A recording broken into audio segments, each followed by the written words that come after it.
मराठा आरक्षणाच्या मागणीसाठी धाराशिवमधून तरुण मुंबईच्या दिशेने कूच करताना दिसत आहेत। मोठ्या प्रमाणामध्ये तरुण मुंबईच्या दिशेने जात आहेत। मला सांगा, तुम्ही कुठलं हेतू ध्येय घेऊन मुंबईकडे जात आहे? आमचं एकच ध्येय आहे, ओबीसी मधून मराठा आरक्षण आम्ही मिळवणार म्हणजे मिळवणार। आणि सर्व जी शक्ती एकवटलेली आहे ते जरांगे पाटलाच्या विरोधात, तर आम्ही सर्व जरांगे पाटलासोबत सगळे 4.5 कोटी मराठा आहोत हे दाखवण्यासाठी आलो। आणि जरांगे पाटलाच्या प्रत्येक अश्रूची किंमत ह्या सरकारला लावणार आहोत आम्ही। तुम्ही मुंबईला जाताय, काय नियोजन असणार? आत्तापर्यंत जे आमच्या न्याय हक्कावर ह्या सरकारनं जी पायमल्ली केली आमच्या न्यायावर, त्याच्या विरोधात आम्ही जरांगे पाटलांनी जी लोकचळवळ चालू केलेली आहे त्या लोकचळवळीत सहभागी होण्यासाठी आम्ही इथून गेवरायला जात आहोत। काय अन्याय होते मराठ्यांवर?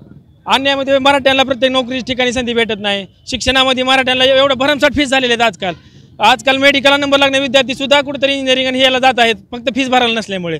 आणि ज्याचा नंबर लागतो त्यांनी त्यांच्या बापदादाची जायदाद विकून मेडिकल केलेलं आहे। कित्येक उदाहरण आहेत आपल्या समाजामध्ये असे। गेल्या 7 महिन्यापासून हा सगळा संघर्ष सुरू आहे, तरी यश मिळत नाहीये।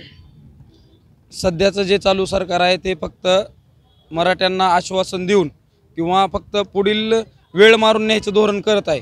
तरी याच गोष्टीच्या विरोधात आम्ही जरांगे पाटलांना त्यांनी जो एल्गार पुकारलेला आहे मराठा आरक्षणाचा, तो प्रत्येकजण साथ देण्यासाठी आम्ही इथून निघालेलो आहोत। आणि मुंबईवरून 100% आरक्षण घेऊनच येऊ। मुंबईत काय करणार? मुंबईमध्ये आम्ही जरांगे पाटलाला भेटण्यासाठी चाललो।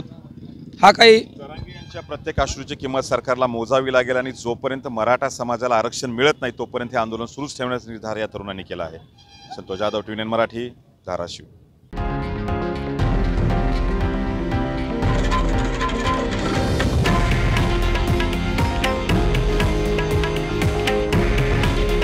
हे आहे देशातील नंबर 1 न्यूज नेटवर्क आणि आपण पाहत आहात TV9 मराठी।